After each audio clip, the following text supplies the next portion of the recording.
Hello good morning students, स्वागत है आप सभी का आपके अपने YouTube channel omega pro classes पे। जैसा कि आप लोग जानते हैं कि हम लोग शुरू कर चुके हैं अपना नया चैप्टर इलेक्ट्रोस्टैटिक्स, और उसमें अभी तक हम लोगों ने इलेक्ट्रिक फील्ड के बारे में जो बेसिक जानकारी थी वो जान चुके हैं। उसके बाद का जो भी टॉपिक है वो बहुत ही ज़्यादा रिलेटेड है आपने जो पिछले सेक्शंस में पढ़ रखे हैं। इसलिए अगर आपको कोई डाउट हो, अगर आपको कोई प्रॉब्लम हो, तो पिछले सेक्शन के वीडियो को जाके फिर से देखिए। उसके बाद भी आपकी प्रॉब्लम रह जाते हैं तो अपना कमेंट करके जरूर बताएं मुझे। ओके, चलिए हम लोग बढ़ते हैं अपने सेक्शंस के आगे की ओर।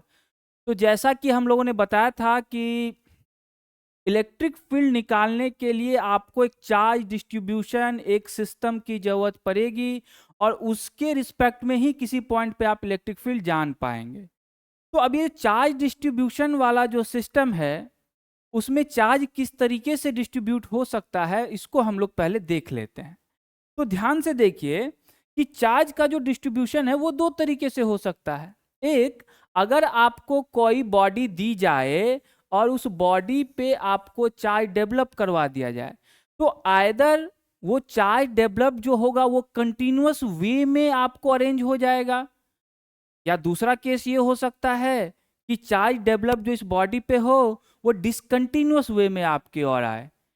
अब इन दोनों सिनेरियो में जो आपको पढ़ना है अपने सिलेबस में, वो ये पढ़ना है कि जब किसी बॉडी पे चार्ज कंटिन्यूअस वे में अरेंज हो जाएगा, मतलब कि उसका जो डिस्ट्रीब्यूशन होगा वो थ्रू द वॉल्यूम आपको सेम मिलेगा, और उसके बाद उस ऑब्जेक्ट के थ्रू आप इलेक्ट्रिक फील्ड किसी दूसरे पॉइंट पे निकालेंगे, तो हम लोग किस तरीके के टेक्निक्स का यूज कर सकते हैं जिससे कि यूनिफॉर्मली डिस्ट्रीब्यूटेड चार्ज के कारण किसी भी पॉइंट पे फील्ड निकाला जा सके। जैसे इसको यहाँ पे समझिए, ये एक ऑब्जेक्ट है जिसमें चार्ज जो है आपको डिस्ट्रीब्यूटेड है, ठीक है। और डिस्ट्रीब्यूटेड कैसा है? Uniformly distribution. यूनिफॉर्मली डिस्ट्रीब्यूशन में आपको सिंपल बता दूं कि इसके किसी भी पॉइंट, किसी भी रीजन में आप जाए, आपको जो नंबर डेंसिटी आपको मिलेगा चार्ज की, वो कांस्टेंट मिलेगा।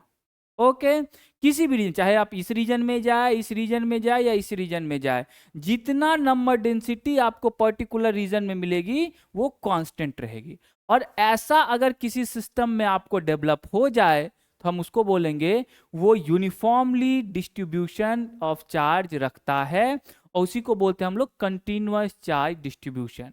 ओके, ठीक है। अब इस कंटिन्यूअस चार्ज डिस्ट्रीब्यूशन वाले बॉडी में वेरियस चार्ज सिस्टम होंगे, ठीक है। और उसका जो नंबर डेंसिटी होगा वो क्या होगा? आपको कांस्टेंट दिखेगा। तो सवाल आता है कि इस बॉडी के कारण किसी पॉइंट पी पे, किसी पॉइंट पी पे कोई क्यू नॉट चार्ज रखा हुआ है। अब इस बॉडी के कारण उस क्यू नॉट चार्ज पे कितना फोर्स लगेगा, ये हम कैसे पता करेंगे? अभी तक तो हम लोग पढ़ते आए थे, तो आप ध्यान से देखे होंगे कि हम लोग डिस्कशन कर रहे थे पॉइंट चार्जेस की। मैं जब भी बात कर रहा था मैं बोल रहा था क्यू पॉइंट चार्ज है, इस मास को एक पॉइंट चार्ज की तरह ट्रीट कीजिए, इस तरीके जम्पशंस लेते थे। लेकिन यहाँ पे कोई पॉइंट चार्ज तो है नहीं, यहाँ पे तो कंटिन्यूअस बॉडी आ गया। अब उस बॉडीज के कारण किसी पॉइंट चार्ज पे कितना फोर्स लग सकता है, इसको करने के लिए हम लोग क्या टेक्निक यूज करते हैं, इसको ध्यान से देखिए, ठीक है। बहुत ही सिंपल टेक्निक है। हम लोग क्या करेंगे, एक एलिमेंट्री चार्ज रीजन खोज लेंगे पहले, बहुत ही छोटा, ठीक है। बहुत ही छोटा चार्ज रीजन खोज लेंगे, और मान लीजिए आपने वो बहुत ही छोटा चार्ज रीजन खोजा, जैसे कि मैंने इस फिगर में बनाया हुआ है। मैंने एक बहुत ही छोटा चार्ज रीजन यहां से काट लिया, और जिसमें चार्ज आपको टोटल मिलने वाला है डी क्यू। अब जैसे ही डी क्यू आ गया तो आप समझ गए कि ऑलमोस्ट वो जो क्यू होगा वो टेंस टू जीरो होगा, मतलब बहुत ही छोटा चार्ज आपने यहाँ पे काट लिया इस रीजन से। ओके, अब इस चार्ज के कारण उस क्यू नॉट पे कितना फोर्स लगेगा ये कैलकुलेट किया जा सकता है कूलॉम्स लॉ के कारण।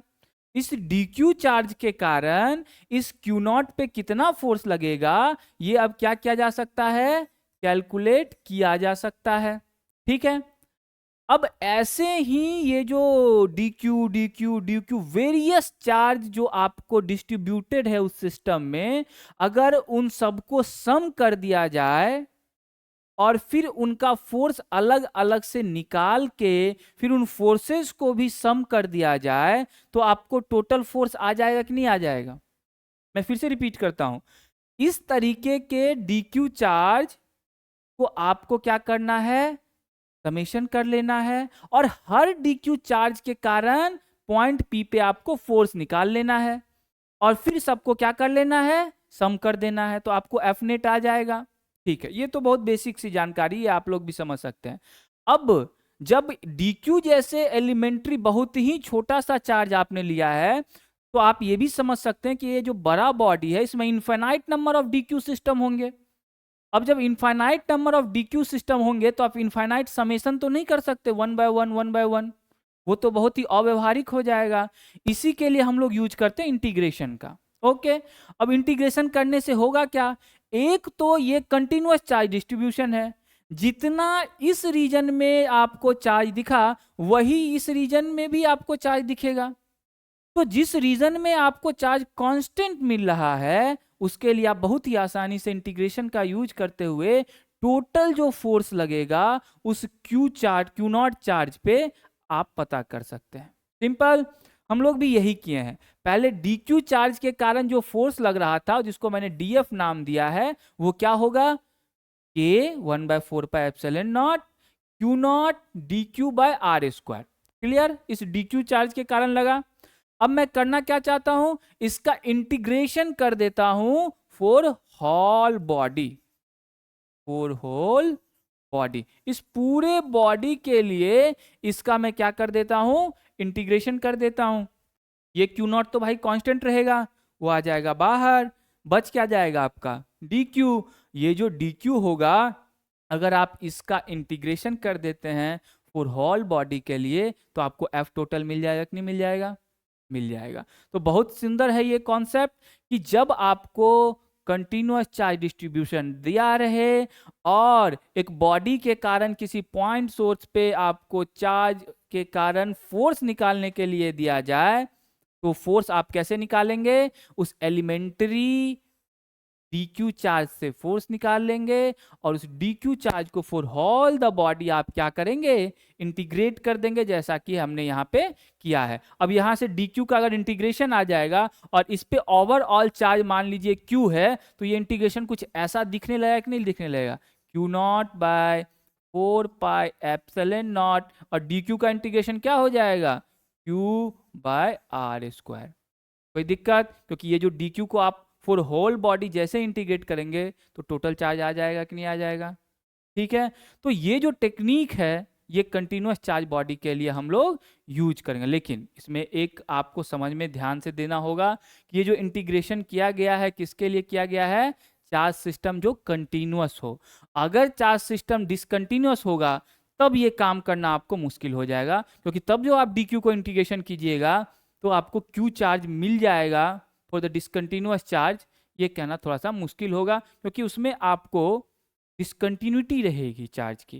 डिसकंटिन्यूटी का मतलब कि इस रीजन में कुछ और, इस रीजन में कुछ और, उस रीजन में कुछ और, उसके यूनिट एरिया में आपको डिफरेंट डिफरेंट चार्ज मिल सकते हैं, तब आपको वहाँ इंटीग्रेशन करने में थोड़ी सी समस्या आ सकती है। तब हम लोग उसके लिए भी टेक्निक्स है, इंटीग्रेशन के टेक्निक्स है, लेकिन उसके लिए आपको अलग तरीके का इंटीग्रेशन करना, उसके बारे में अभी नहीं सोचना है। आपको जनरली जो क्वेश्चन मिलेंगे वो कंटिन्यूअस चार्ज डिस्ट्रीब्यूशन के मिलेंगे और उसमें सिंपली क्या करना होगा, integration for the whole body कर देना होगा। ठीक है, अब हम लोग ये पढ़ने के बाद अपने सेक्शंस में आगे की तरफ पढ़ते हैं और देखते हैं कि ये जो कंटिन्यूअस चार्ज डिस्ट्रीब्यूशन है ये कितने तरीके के हो सकते हैं। तो बेसिकली जो ये कंटिन्यूअस चार्ज डिस्ट्रीब्यूशन है ये 3 तरीके के हो सकते हैं, इसको 3 तरीके से आप समझ सकते हैं। तो इसमें जो पहला डिस्ट्रीब्यूशन है उसका नाम है वॉल्यूम चार्ज डिस्ट्रीब्यूशन। नाम से ही स्पष्ट है कि अगर आप किसी चार्ज को उसके थ्रूआउट द वॉल्यूम, उस बॉडी के थ्रूआउट द वॉल्यूम में डिस्ट्रीब्यूट कर दे यूनिफॉर्मली, तो उसको हम लोग क्या बोलेंगे, वॉल्यूम चार्ज डिस्ट्रीब्यूशन। इसका डेफिनेशन भी मैंने बताया हुआ है। It is defined as the amount of charge at any point per unit volume of that point. Amount of charge at any point, मान लीजिए ये एक बॉडी है इसमें चार्ज यूनिफॉर्मली डिस्ट्रीब्यूटेड है थ्रू द वॉल्यूम। इसमें मैंने छोटा सा एलिमेंट काट लिया और उसमें आपको चार्ज कितना समाहित है, डी क्यू। ओके, और उसका वॉल्यूम कितना हो जो छोटा सा मैंने रीजन काटा हुआ है, डीवी। तो वॉल्यूम चार्ज डिस्ट्रीब्यूशन का डेफिनेशन क्या कहता है, amount of charge at any point unit volume at that point, unit volume amount of charge D Q, और उस रीजन के उस पॉइंट पे जो यूनिट वॉल्यूम है वो है डीवी। तो वॉल्यूम चार्ज डिस्ट्रीब्यूशन क्या हो गया, d q by d v. Okay, clear. इसी को हम लोग कहते हैं तो volume charge distribution. Simple reason है कि चार्ज यूनिफॉर्मली जब किसी वॉल्यूम के ओवरऑल वॉल्यूम में आपको डिस्ट्रीब्यूटेड मिलेगा उसको हम बोलेंगे वॉल्यूम चार्ज डिस्ट्रीब्यूशन।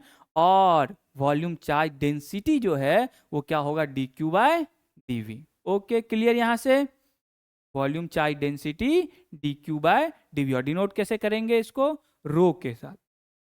ओके, अब अगर मान लीजिए मैं आपको एक स्फेरिकल बॉल दे दूं जिसका रेडियस आर है और उस पर टोटल चार्ज क्यू है, ठीक है। क्यू चार्ज जो है उसके through out the volume uniformly distributed है। ओके, तो अगर आप इस सिस्टम के लिए, इस स्फेयर के लिए जब वॉल्यूम चार्ज डेंसिटी लिखेंगे तो क्या लिखेंगे, the total charge by total volume. Total charge मैंने क्या बोल दिया, इस पूरे स्फेयर पे जो टोटल चार्ज है वो क्या है, क्यू। वॉल्यूम क्या होगा इसका, 4/3 पाई आर क्यू। यहां तक समझने में कोई दिक्कत? तो ये रो इज द सिंपल कि total charge divided by total volume, या फिर elementary charge divided by the volume at that point. Simple है। ओके, यहां तक क्लियर है बातें। अब मैं किसी पॉइंट पी पे फिर से इस वॉल्यूम चार्ज डेंसिटी, इस वॉल्यूम चार्ज डिस्ट्रीब्यूशन के कारण फोर्स निकालना चाहता हूं, ठीक है। तो मान लीजिए ये एक पॉइंट है पी, यहां पे एक चार्ज भी मैंने लग दिया, टेस्ट चार्ज क्यू नॉट, और इस छोटे से रीजन को जो मैंने यहाँ पे काट रखा है, इसके कारण यहाँ पे फोर्स निकालना चाहता हूं, ठीक है। तो कैसे करेंगे, फिर से वही वाला काम करेंगे, डी क्यू चार्ज के कारण इस पे फोर्स लगा लेंगे और फिर उसको क्या करेंगे, इंटीग्रेट कर दिया जाएगा। DQ के कारण इस पे फोर्स देख लेंगे और फिर throughout the body, whole body के लिए हम क्या करेंगे, उसको इंटीग्रेट कर देंगे। वही काम किए हैं। तो DQ के कारण इस पे फोर्स कितना लगेगा, देखिए 1/4 pi epsilon not Q not DQ by are square. इन दोनों के बीच का डिस्टेंस कितना है, आर स्क्वायर। ओके, अब सिंपल सी बात है, क्यू नॉट तो आपका कांस्टेंट है, क्यू नॉट आ जाएगा बाहर। अब इंटीग्रेशन किसका होगा, DQ by are square and r cap. ये यूनिट वेक्टर है जो फोर्स का बेसिकली डायरेक्शन बताएगा, ठीक है। कोई दिक्कत यहां तक, वही वाला पिछले वाला ही काम है, हम DQ का इंटीग्रेशन कर रहे हैं। अब हम लोग क्या करेंगे, देखिए जनरली जो आपको क्वेश्चन दिए रहेंगे उस क्वेश्चन में ये DQ को आप इंटीग्रेट करके टोटल चार्ज तो हमेशा दे नहीं दिया जाएगा, वो तो थोड़ा सा आसान काम हो जाएंगे। तो आपको दिया क्या रहेगा, इसका वॉल्यूम चार्ज डेंसिटी। तो इस DQ को वॉल्यूम चार्ज डेंसिटी के टर्म में लिखेंगे तो ऐसा लिख सकते हैं, देखिए कि नहीं, उस इक्वेशन को ध्यान से देखिए। तो DQ equal to rho d v, ये लिखा जा सकता है कि नहीं लिखा जा सकता है, बिल्कुल लिखा जा सकता है। तो इस DQ के बदले अब क्या लिखा जा सकता है, रो डीवी बाय आर स्क्वायर। अब इस कॉन्सेप्ट को थोड़ा ध्यान से समझ, इससे आसानी क्या हो गई, एक तो पहला आपको DQ दिया हुआ था, चलिए वो तो आप काम कर लेंगे DQ को इंटीग्रेट करके, लेकिन टोटल चार्ज तो दिया नहीं है, तो आप DQ का इंटीग्रेशन लिखेंगे क्या, ऐसा नहीं होगा। क्वेश्चन में टोटल चार्ज भी दे दिया फिर आप उसके लिए निकाले, ऐसा नहीं होगा। दिया क्या रहेगा क्वेश्चन में, charge density, volume charge density दी रहेगी, और फिर जब आप उसके वॉल्यूम चार्ज डेंसिटी जान लीजिएगा तो आपको इंटीग्रेट किसके टर्म में करना पड़ेगा, डीवी के टर्म में, और वॉल्यूम के टर्म में इंटीग्रेट करना ज्यादा आसान रहेगा विथ रिस्पेक्ट टू DQ के टर्म में, क्योंकि वो जनरली आपको किस तरीके का, किस डायमेंशन का वो ऑब्जेक्ट है वो पता होता है। तो आप आसानी से DV के टर्म में उसको इंटीग्रेट कर देंगे, रो तो कांस्टेंट टर्म है, वो क्या आ जाएगा, बाहर आ जाएगा। तो इस वॉल्यूम चार्ज डेंसिटी में आपको सिर्फ इतनी बात याद रखनी है, क्वेश्चन भी हम लोग जब करेंगे तो इस DQ को हमेशा आपको रिप्लेस कर दिया जाएगा किसके टर्म में, volume charge density and volume of the system, ठीक है। बहुत बढ़िया, चलिए हम लोग आगे चार्ज डिस्ट्रीब्यूशन के बारे में पढ़ते हैं। तो दूसरा टाइप का जो आपको चार्ज डेंसिटी दिखने को मिलेगा वो है सरफेस चार्ज डेंसिटी। ठीक है। डिस्ट्रीब्यूशन जो आपको चार्ज का मिलेगा वो कहाँ मिलेगा, एक 2 डायमेंशनल सरफेस पे। ठीक, और मैंने पहले ही बात कर दिया, हम लोग जो भी सिस्टम अभी देख रहे हैं कंटिन्यूअस चार्ज डिस्ट्रीब्यूशन का सिस्टम है। तो सरफेस चार्ज डेंसिटी कैसे डिफाइन होगा, डेफिनेशन वही सिंपल है, it is defined as charge at any point on the surface per unit area of that point. किसी पॉइंट पे आपको चार्ज कितना होगा और per unit area of that point, उस पॉइंट का एरिया कितना होगा। जिस पॉइंट पे आप चार्ज देख रहे हैं उस रीजन का एरिया बस कितना होगा, इन दोनों का जो रेशियो होगा वही आपको क्या देगा, surface charge density sigma. Okay, कोई दिक्कत यहां तक, वही बातें हमने यहां पे भी देखी है। यहां पे मान लीजिए एक छोटा सा रीजन काट लिया, ठीक है, हम 2D में बातें कर रहे हैं अभी, सरफेस की बातें मतलब 2D की बातें हैं, और इस छोटे से रीजन में चार्ज कितना था dq और उसका एरिया कितना है ds, तो simple it is the ratio of dq and ds। Clear, okay. अब इसी में मान लीजिए आपको एक circular object 2D object they दिया जाए जिसका रेडियस कितना है r, ठीक है, और इस पे टोटल चार्ज कितना है q। आपको बोला जाए कि इसकी सरफेस चार्ज डेंसिटी बताइए, तो क्या करेंगे, total charge by total area. क्या करेंगे, इस फॉर्मूला को हमेशा ध्यान में रखिएगा, total charge by total area. अगर आपको एक यूनिफॉर्म बॉडी दे दी जाती है, यूनिफॉर्म बॉडी, मैं उसके डायमेंशन की बात कर रहा हूँ, तो उसका आसानी से आप टोटल एरिया निकाल सकते हैं, और टोटल चार्ज जब पता होगा तो total charge by total area कर देंगे, तो आपको क्या मिल जाएगा, कंटिन्यूअस सरफेस चार्ज डेंसिटी। ठीक है, अब समझिए क्वेश्चन को, कि मान लीजिए अगर आपको किसी बॉडी का सरफेस चार्ज डेंसिटी सिग्मा दे दिया गया हो, तो आप फोर्स कैसे कैलकुलेट करेंगे, फिर से वही वाला काम करेंगे, dq के कारण फोर्स निकाल लेंगे यहाँ पे p पॉइंट पे, फिर उस dq को क्या करेंगे, इंटीग्रेट कर देंगे, यही वाला जो पिछले में कर चुके हम लोग। इस dq के कारण यहाँ पे फोर्स निकाल लिया, क्लियर। अब इसको क्या करेंगे, हम इस होल dq के लिए इंटीग्रेट कर देंगे। अब dq हम लोग यहाँ से सीधा, क्योंकि मैंने पहले ही बात कर चुका हूँ, हमेशा सरफेस में चार्ज के टर्म में तो आपको इंटीग्रेशन करना नहीं है, क्योंकि चार्ज के टर्म में इंटीग्रेशन कीजिएगा तो ऐसा आपको इन्फॉर्मेशन दिया भी नहीं जाएगा, और जिस तरीके के सिस्टम दिए जाते हैं वो ऐसा संभव भी नहीं है। तो आपको इंटीग्रेशन करना किसके टर्म में होगा, हमेशा आइदर उसके वॉल्यूम के टर्म में, आइदर उसके सरफेस चार्ज सरफेस एरिया के टर्म में, या फिर उसके लीनियर लेंथ के टर्म में। ठीक है, तो हम लोग क्या करेंगे, इस चार्ज को किसके टर्म में ले आएंगे, surface charge density and area के टर्म में। तो surface charge density and ds is your area. तो अब जो थ्राउट आपका इंटीग्रेशन होगा, ये फर्दर इंटीग्रेशन कैसा होगा, देखिए, ये q naught by 4 pi epsilon naught, ये तो पहले से ही बाहर था, अब ये सिग्मा आ जाएगा बाहर, ये तो कांस्टेंट है ना। ओके, अब इंटीग्रेशन किसका होगा, ds by r square r cap, integration किसका होगा, ओके, सरफेस एरिया का।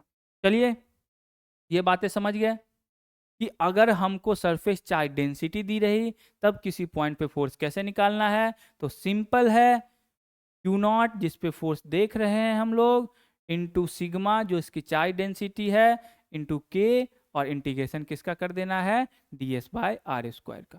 क्लियर यहाँ तक बातें। चलिए, अगला चार्ज डिस्ट्रीब्यूशन हम लोग पढ़ते हैं, 2 हो गए, और ये आपका है तीसरा। तीसरा क्या है, this is your line charge distribution. और लाइन चार्ज डिस्ट्रीब्यूशन का क्या मतलब है, अगर आपको कोई एक 1D टाइप का, 1 डायमेंशनल टाइप का कोई चार्ज डिस्ट्रीब्यूशन दे दिया जाए तो हम उसको एक लाइन बोलेंगे। ठीक है, अब उस लाइन पे किस तरीके से चार्ज का अरेंजमेंट है, इसको बताने के लिए हम लोग क्या डिफाइन कर लेते हैं, लीनियर चार्ज डेंसिटी। क्या डिफाइन करते हैं, लीनियर चार्ज डेंसिटी। अब ये लीनियर चार्ज डेंसिटी कैसे डिफाइन होगा, मान लीजिए ये पूरा एक 1D टाइप का कोई लाइन है, उसमें से मैंने एक सेक्शन काट लिया जिसका लेंथ है dl, और उस पर चार्ज कितना है dq। तो कहता है, इसका डेफिनेशन समझ लीजिए पहले, it is defined as the ratio of charge at any point to the length of the body at that point. इस छोटे से सेक्शन का जो लेंथ होगा और उस छोटे से लेंथ के कॉरस्पॉन्डिंग जो चार्ज होगा, इन दोनों का रेशियो ले लेंगे तो आपको क्या मिल जाएगा, linear charge density. Okay, clear, ठीक है। अब मान लीजिए मैं क्या करता हूं, एक रिंग बना लेता हूं, ठीक है। अब रिंग बना लिया, उसका रेडियस कितना होगा, सर्कुलर रिंग है, उसका रेडियस है आर, और टोटल चार्ज जो है वो सिर्फ उसके पेरिफेरी पे है, मतलब सरकमफेरेंस पे है, ठीक है। वो कितना है, क्यू। अब आपसे कोई पूछेगा लीनियर चार्ज डेंसिटी क्या होगी इस रिंग की, तो आप क्या बोलेंगे, total charge divided by total length of the circumference. Okay, अब टोटल चार्ज कितना है इस पे, क्यू, और सरकमफेरेंस कितना होता है सर्कल का, 2πr। तो q बाय 2πr, जैसे ही आप ये रेशियो लेंगे आपको क्या मिल जाएगा, lambda, that is the linear charge density, ठीक है। अब जैसा कि पिछले दो सेक्शन में काम कर चुके हैं, वॉल्यूम के कारण कैसे फोर्स निकालेंगे, सरफेस के कारण कैसे फोर्स निकालेंगे, उसी तरह इस लाइन के कारण कैसे फोर्स निकालना है, वो भी सेम है, कुछ नहीं करना है। वो सेक्शन काट लिया डी क्यू वाला, क्यू नॉट पे हमको फोर्स लगाने हैं, तो इस डी क्यू के कारण फोर्स कितना लगेगा पता कर लिया, फिर उस डी क्यू को क्या करना होगा, इंटीग्रेट कर देना होगा।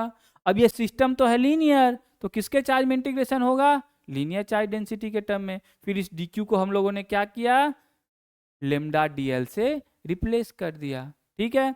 और अगले सेक्शन में आप जानते हैं कि ये लेमडा तो कांस्टेंट है, तो कांस्टेंट होने के साथ ही वो क्या होगा, आपको बाहर आ जाएगा इंटीग्रेशन से, और इंटीग्रेशन किसके टर्म में होगा, टोटल लेंथ के टर्म में, क्लियर। तो आप डीएल को इंटीग्रेट कर देंगे, आपको मिल जाएगा total force on the body q naught due to the charge system.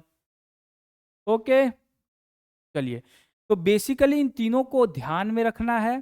Charge distribution, continuous charge distribution तीन तरीके से बताए जा सकते हैं, वॉल्यूम, सरफेस एंड लाइन, ठीक है।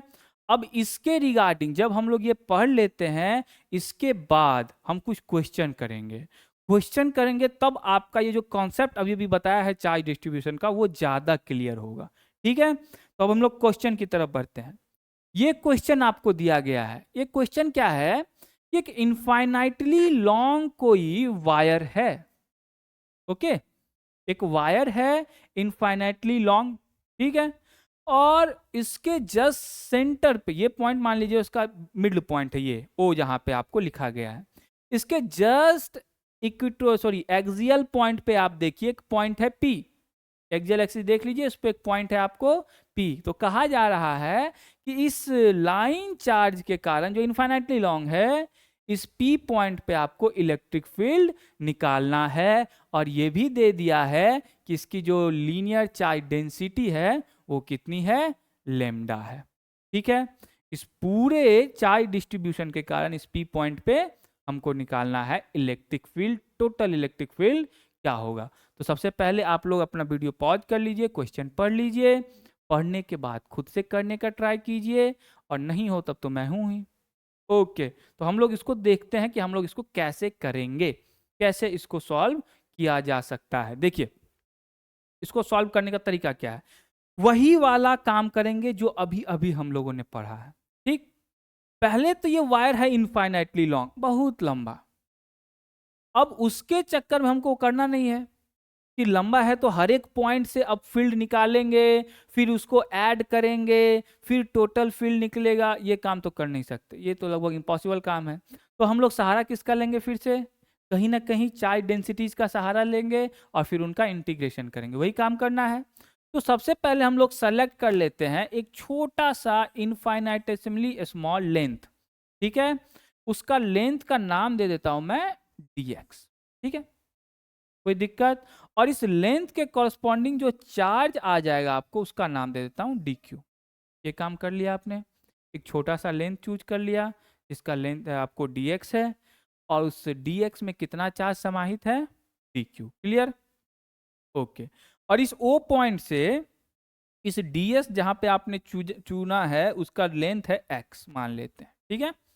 O पॉइंट से जहां पे आपने वो इनफाइनाइटली स्मॉल लेंथ चुना है, वो है x डिस्टेंस पे, और O पॉइंट से उस P का जो डिस्टेंस वो दिया हुआ है y पे, ठीक।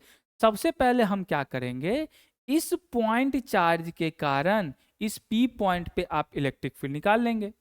इस dx चार्ज के कारण इलेक्ट्रिक फील्ड निकालेंगे कहाँ पे? P पॉइंट पे। Okay, clear? इस dx के कारण P पॉइंट पे इलेक्ट्रिक फील्ड निकाला जाए। ठीक, अब देखिए इलेक्ट्रिक फील्ड कैसा हो सकता है।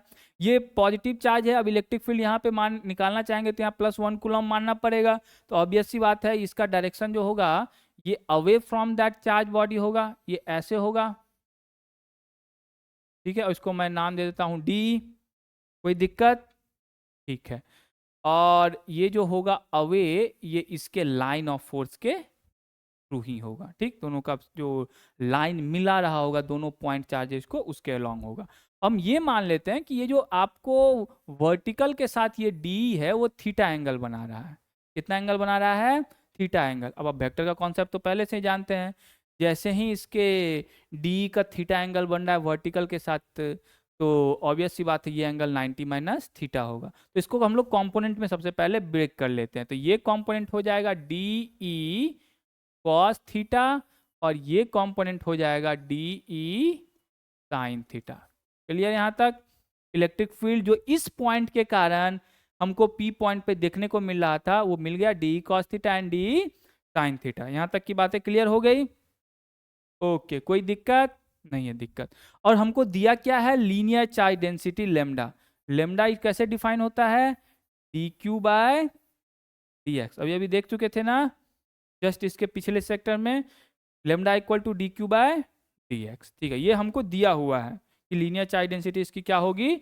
dq बाय dx होगी। अब हमको ये देखना है कि इस P पॉइंट पे इस छोटा सा सेक्शन जो हम जिसको चूज कर लिए हैं, इसको लेते हुए इस इनफाइनाइटली लॉन्ग वायर के थ्रू इलेक्ट्रिक फील्ड कैसे निकाले। तो वही सिंपल सा काम है, कैसे निकालेंगे। लेकिन उससे पहले एक बात समझ लीजिए, हमको करना क्या है, ध्यान से समझिए। इस dx के कारण, छोटा सा चार्ज के कारण आपको जो इलेक्ट्रिक फील्ड मिला उसके दो कंपोनेंट है, एक है डी cos थीटा, एक है डी sin थीटा। ठीक है, अब ये जो पूरा का पूरा लीनियर चार्ज डेंसिटी, आपको पूरा का पूरा जो चार्ज वाला लाइन दिख रहा है, ये तो इसी तरीके के छोटे छोटे पॉइंट से मिलके बने होंगे। वो इधर भी होंगे, वो इधर भी होंगे। तो अगर इस किसी पॉइंट से आप इलेक्ट्रिक फील्ड निकालना चाहेंगे तो उसको भी दो कंपोनेंट होंगे। इसको और थोड़ा ढंग से समझ लीजिए। अगर मान लीजिए आप इस वाले सेक्शन से इलेक्ट्रिक फील्ड निकालना चाहते हैं और इस पॉइंट पे निकालना चाहते हैं P पॉइंट पे, तो इसके कारण भी आपको इलेक्ट्रिक फील्ड के दो कंपोनेंट होंगे। एक तो फिर से इधर होगा DE sin थीटा और इधर भी हो सकता है ये DE cos थीटा। होंगे कि नहीं होंगे? होंगे। अब इसको ध्यान से देखने के बाद पता लगेगा कि जितने भी पॉइंट होंगे उन सब के दो कंपोनेंट होंगे। एक होगा DE cos थीटा जो वर्टिकल जस्ट ऊपर की ओर इंडिकेट कर रहा है, और एक होगा DE sin थीटा। तो देखिए इस जीरो से पॉजिटिव इस तरफ प्लस इंफिनिटी के तरफ जितना भी रीजन होगा, सबका जो एक्स डायरेक्शन में कंपोनेंट होगा वो DE sin थीटा होगा। और इस O पॉइंट से निगेटिव के कारण जितना भी पॉइंट होगा, सबका जो चार्ज डिस्ट्रीब्यूशन होगा वो निगेटिव एक्स के तरफ होगा, और इसका जो कंपोनेंट होगा -DE sin थीटा होगा। ठीक है, ये बातें समझ रहे हैं कि इस O पॉइंट से पॉजिटिव की तरफ जितना भी छोटे छोटे पॉइंट होगा, सबका इलेक्ट्रिक फील्ड का जो एक्स कंपोनेंट होगा वो इस तरफ होगा, और इसके कारण जो इलेक्ट्रिक फील्ड का कंपोनेंट होगा वो इस तरफ होगा, और ये दोनों एक दूसरे के क्या होंगे? अपोजिट होंगे। इसका क्या मतलब है कि ये जहां भी जितना भी पॉइंट आप सेलेक्ट करेंगे, सबका एक्स कंपोनेंट जितना भी इलेक्ट्रिक फील्ड का आएगा वो सब एक दूसरे को क्या कर देंगे? कैंसल आउट कर देंगे। क्या कर देंगे? कैंसल आउट कर देंगे। और जो y कंपोनेंट आएगा वो सब आपस में ऐड हो जाएंगे। देखिए y कंपोनेंट जितना भी आएगा सबका डायरेक्शन अपर ही है ना, ऊपर की तरफ ही है ना, तो वो सब आपस में क्या हो जाएंगे? ऐड हो जाएंगे। तो ऑब्वियस सी बात है कि अब हम जब इंटीग्रेशन करेंगे तब हम लोग DE sin theta x component वाले का इंटीग्रेशन नहीं करेंगे। किसका इंटीग्रेशन करेंगे? y कंपोनेंट में जो इलेक्ट्रिक फील्ड आपको मिल रहे हैं उसका इंटीग्रेशन करेंगे। ठीक है, कोई दिक्कत? तो मैं इसको लिख देता हूं, बाय सिमेट्री एक्स component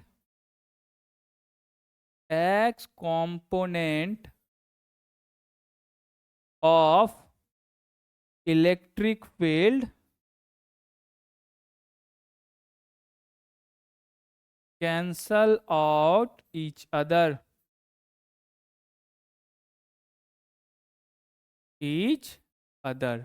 ठीक है, तो जब कैंसल आउट ही हो जाएगा तो हमको उसको इंटीग्रेशन करने की भी कोई जरूरत नहीं है। तो हम electric field, total electric field निकालने के लिए कौन सा कंपोनेंट चूज करेंगे? सिर्फ और सिर्फ वाई डायरेक्शन में जो मिल रहा है। वाई डायरेक्शन में मिल क्या रहा है हमको? D e cos theta. ठीक है, इतनी बातें समझ गए। सिमेट्री से हम लोग इसको देख सकते हैं। ठीक, तो इसका जो एक्स डायरेक्शन में इलेक्ट्रिक फील्ड था वो क्या हो जाएगा? 0। और ई वाई डायरेक्शन में जो इलेक्ट्रिक फील्ड था that will be integration of d e y, and that is the integration of d e cos. कोई दिक्कत यहां तक? एक्स डायरेक्शन में जो नेट इलेक्ट्रिक फील्ड होगा वो क्या हो जाएगा? 0। हमको सिर्फ मिलेगा ई वाई डायरेक्शन में, जिसका क्या होगा आपको? डी ई वाई, मतलब डी ई कॉस थीटा। कहां से कहां? हमको तो ये भी देखना है ना, ये जो रीजन है ये कहां से कहां तक फैला हुआ है? तो कहां से कहां तक ये फैला हुआ है आपको? Minus infinity two plus infinity. ठीक है, तो इलेक्ट्रिक फील्ड जब हम निकालेंगे तो कहां से कहां निकालेंगे? Minus infinity two plus infinity. कोई दिक्कत यहां तक? नहीं। अब हम लोग को करना क्या है? Basically y component D e cos theta को क्या करना है? इंटीग्रेट करना है। क्या कर देना है इसको? इंटीग्रेट। ओके, देखिए कैसे इंटीग्रेट करेंगे, मैंने अभी बताया। E इक्वल टू क्या होगा? Integration of d e y, and that is equal to integration of d e cos theta. ठीक है, क्लियर? अब हम इसको कैसे काम करेंगे? देखिए, ये आपको लिमिट कहां से कहां तक है? -2 प्लस। ठीक, अब देखिए ध्यान से, मैं इसको क्या करता हूँ, सबसे पहले इसके लिमिट को चेंज कर देता हूँ। लिमिट आप पिछले में देख लीजिए, ये प्रीवियस सेक्शन में देख लीजिए। ये 0 टू इधर प्लस इन्फिनिटी है और इधर 0 टू माइनस इन्फिनिटी है। तो मैं करता क्या हूँ कि इसको 0 टू इन्फिनिटी को मैं ऐसे लिखता हूँ, 2 into 0 to infinity d e cos theta. अब आप बोलेंगे ये कैसा लिखा आपने, लिमिट कैसे चेंज किया? यहाँ minus infinity two plus infinity है। तो आप यहाँ पे देख लीजिए, ये जो चार्ज डिस्ट्रीब्यूशन है यूनिफॉर्मली डिस्ट्रीब्यूशन है कि नहीं है? जो इधर O2 माइनस इन्फिनिटी है वही O2 प्लस इन्फिनिटी है। तो सिंपली मैं इसको ऐसा लिख सकता हूँ ना, 2 इंटू O2 इन्फिनिटी। कोई दिक्कत नहीं होगा हमको। वही बात है, सिमेट्री है दोनों तरफ से तो उसको डबल कर दिया। ओके, ये आप बाकी जो इंटीग्रेशन पढ़ेंगे अपने सेक्शंस में 12th क्लास के, तो वहाँ पे ये आपको एक प्रॉपर्टी बताई जाएगी। ठीक है, यहाँ तक कोई दिक्कत? ओके, कोई दिक्कत नहीं। अब हमको डीई को वहाँ पे नोट डाउन करना है कि उस छोटे से पॉइंट के कारण, इस छोटे से पॉइंट के कारण यहाँ पे डीई क्या होगा, ये हमको अब क्या करना है? पता करना है। तो डी कैसे लिखेंगे छोटे से पॉइंट के कारण? डी कैसे लिखेंगे? 2 इंटू, कैसे देखिए, 1/4πε0। ओके, एक छोटा सा चार्ज था, उसका क्या था आपको चार्ज उस पर? D q by. अब ये आपको देखिए, ये डिस्टेंस कितना है यहाँ पे? ये डिस्टेंस कितना है ये वाला? तो इसको मान लेता हूँ मैं r। क्या मान लेता हूँ? r। ठीक है, तो इसको हम लोग कैसे लिखते हैं? By r square. क्या लिख सकते हैं? By r square. ठीक है, कोई दिक्कत? यही काम होगा, फिर बच जाता है आपका क्या? Cos theta. ठीक है, इतनी बातें हैं। अब हम लोग इसको क्या लिख सकते हैं? देखिए ध्यान से, इसको बाहर ले आइए।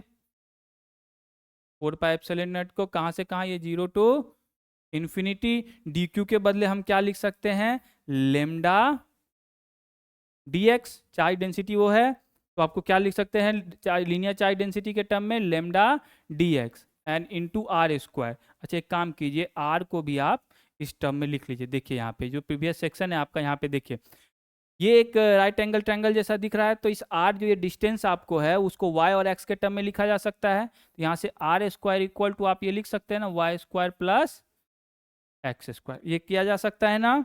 बहुत बढ़िया, हम लोग यही काम करेंगे। यहाँ पे क्या कर देंगे आपको, y square plus x square and that is your cos theta. ठीक है, अब इसको क्या करना है, हमको इंटीग्रेट करना है। लेकिन अब इंटीग्रेट किसके टर्म में करना है, यहाँ पे दो वेरिएबल चीज़ें आपको मिल गई। फिर से चलिए हम आपको फिगर दिखा देते हैं।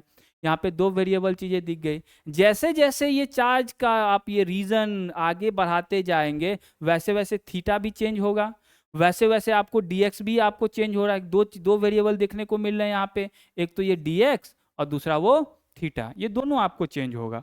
तो अब हम लोग कन्वीनियंसी के लिए क्या करेंगे, इस दो वेरिएबल को शिफ्ट करके क्या लाएंगे, वन वेरिएबल की ओर। कहाँ लाएंगे, वन वेरिएबल की ओर। ठीक है, और उस फिर वन वेरिएबल को आसानी से इंटीग्रेट किया जा सकता है, नहीं तो फिर आपको बहुत ही पेचीदा इंटीग्रेशन हो जाएगा।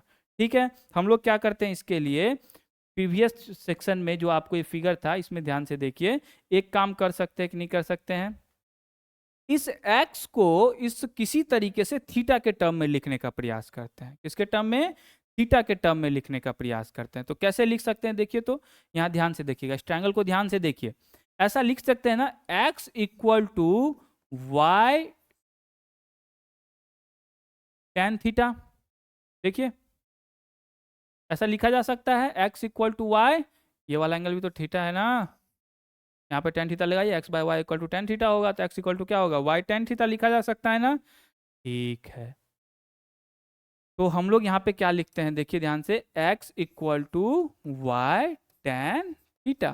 ठीक, अब हमको क्या करना है, x को किसी तरह थीटा के टर्म में ट्रांसफॉर्म कर देना है। तो dx इक्वल टू क्या हो जाएगा, इसको क्या कर देना है आपको, डिफ्रेंशिएट कर देना है। और टेन थीटा का डिफ्रेंशिएशन, y तो कांस्टेंट है, टेन थीटा का डिफ्रेंशिएशन क्या होगा, सेक स्क्वायर, क्या होगा, सेक स्क्वायर थीटा, और थीटा का क्या हो जाएगा, डी थीटा।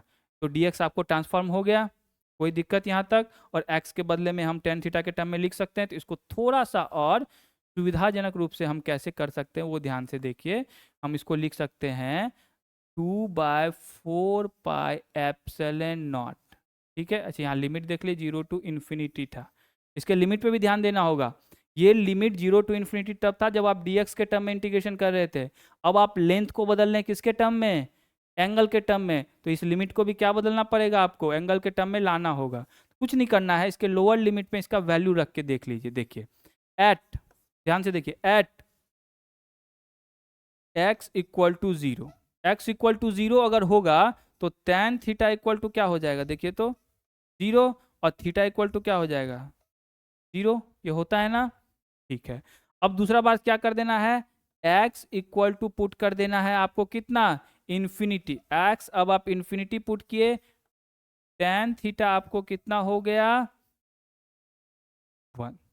tan थीटा कितना हो गया, इन्फिनिटी। ओके, तो थीटा कितना हो गया यहाँ से, पाई बाय, थीटा कितना हो गया, पाई बाय टू। अब ये इंटीग्रेशन किस में चेंज हो चुका है, 0 to pi by two angle के टर्म में। अब सबको आप एंगल के टर्म में ट्रांसफॉर्म कर दीजिए, लेमडा तो आपको बाहर आ जाएगा, कांस्टेंट टर्म में भाई। dx क्या हो गया, y sec square theta, y sec square theta d theta divided by y square plus x के बदले क्या लिख सकते हैं, y square tan square theta. कोई दिक्कत, एक और टर्म था आपको कॉस थीटा, ये बाकी रह जाता है। ठीक है, कोई दिक्कत यहाँ तक समझने में। अब हमको करना क्या है, बेसिकली इस टर्म को ही इंटीग्रेट कर देना है। ठीक है, अब इस टर्म को कैसे इंटीग्रेट करते हैं देखिए ध्यान से। तो आपको जो यहाँ पे अभी तक डी ई निकल के आया है, जो आपको इलेक्ट्रिक फील्ड आया है डी ई कॉस थीटा निकल के, ये आपको इस टर्म में आ गया 0 to 4 pi epsilon naught lambda 0 to pi by two. और यहाँ आपको था y sec square theta d theta, y sec square theta d theta, divided by y square plus y square tan square theta cos theta, यही था ना। Simple. अब देखिए यहाँ से क्या करना है हमको, 2 lambda pi epsilon not Y square यहाँ से नीचे से कॉमन ले लीजिए, तो ये हो जाएगा y sec square theta cos theta d theta, ये हो जाएगा वाई स्क्वायर कॉमन लेंगे 1 + tan स्क्वायर थीटा। ठीक है। अब देखिए यहाँ से वाई वाई एक तो कैंसिल हो गया आपको, और देखिए 1 + tan square theta sec square theta होता है, तो ये दोनों को भी हम लोग कैंसिल कर सकते हैं। तो बच क्या जाएगा हमारा, 2 लैम्डा/4 पाई एप्सिलॉन नॉट, ध्यान से दीजिएगा, ये लिमिट लगा दीजिए 0 to π/2, क्या हो गया 1/y, वाई भी तो कांस्टेंट टर्म है क्योंकि पॉइंट तो फिक्स है पी, वाई आ गया आपको बाहर, क्या बच गया आपको अंदर में, कॉस थीटा डी थीटा, कहाँ से कहाँ इंटीग्रेशन है, 0 to π/2। अब सिंपल करना है, कॉस थीटा का क्या करना है आपको, इंटीग्रेशन कर देना है। सभी लोग जानते हैं इसका इंटीग्रेशन क्या होगा, इसका इंटीग्रेशन आपको सिंपली हो जाएगा साइन थीटा। ओके, कहाँ से आपको इंटीग्रेट करना है, कॉस थीटा का इंटीग्रेशन क्या होगा, साइन थीटा। साइन थीटा होगा उसमें फिर आपको क्या कर देना होगा, सिंपल सा लिमिट लगा देना होगा, कहाँ से कहाँ तक का, 0 to π/2। ठीक है, तो एक बार हम लोग π/2 लिखेंगे अपर लिमिट, एक बार लिखेंगे 0 लोअर लिमिट, जो वैल्यू आ जाएगा वही आपको नेट रिजल्टेंट होगा इलेक्ट्रिक फील्ड का उस पी पॉइंट पे। ठीक है, तो इसको क्लियर कर लेते हैं यहाँ पे हम लोग। तो नेट वैल्यू क्या आ गया आपको, ध्यान से देखिए, ई नेट क्या आ गया, 2 लैम्डा, 1 मिनट, लैम्डा था 2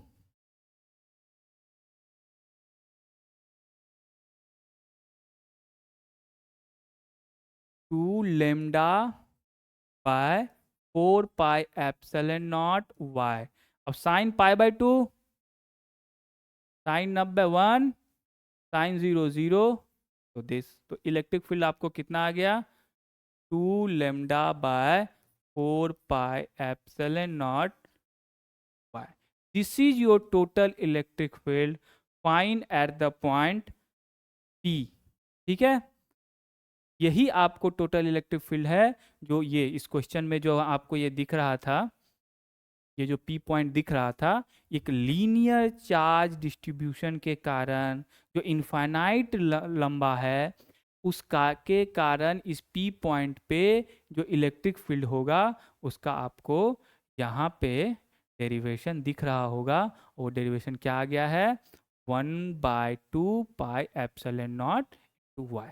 ठीक है, तो यहाँ से सीधा देख सकते हैं ये किस बात पे डिपेंड करता है, ये दो ही बातों पे इलेक्ट्रिक फील्ड डिपेंड कर रहा है, एक तो लीनियर चार्ज डेंसिटी कितनी थी आपकी, दूसरा वाई उसके सेंटर से जिस पॉइंट पे आप निकालना चाह रहे हैं इलेक्ट्रिक फील्ड वो कितनी। ठीक है, तो इस तरीके के जो प्रॉब्लम्स होंगे उसमें बस इतनी बात का ध्यान रखना है आपको कि किस तरीके से पहले सिमेट्री को मेंटेन किया जाए, और फिर सिमेट्री को मेंटेन करते हुए हमको किस तरीके का चार्ज डिस्ट्रीब्यूशन है उसको पहचाना जाए, और चार्ज डिस्ट्रीब्यूशन जब पहचान गए तब वहाँ पे जब हम चार्ज का होल इंटीग्रेशन करेंगे तो वो आपको charge density and charge distribution किस तरीके का है उसके टर्म में कर देंगे। ठीक है, बाकी जो कॉन्सिक्वेंसेज थे वो तो मैथमेटिकल कॉन्सिक्वेंसेज थे। आपसे आशा करते हैं आपको कोई भी समस्या होंगे आप बेझिझक अपने कमेंट सेक्शन में देखेंगे, और भी इस प्रॉब्लम से रिलेटेड कोई नए तरह के प्रॉब्लम होंगे उसके भी हम लोग सूचना प्राप्त कर सकते हैं। बेझिझक होकर कमेंट सेक्शन में अपना कमेंट कीजिए, और क्लास को बहुत ही ध्यान से सुनने के लिए आप सभी का बहुत बहुत धन्यवाद।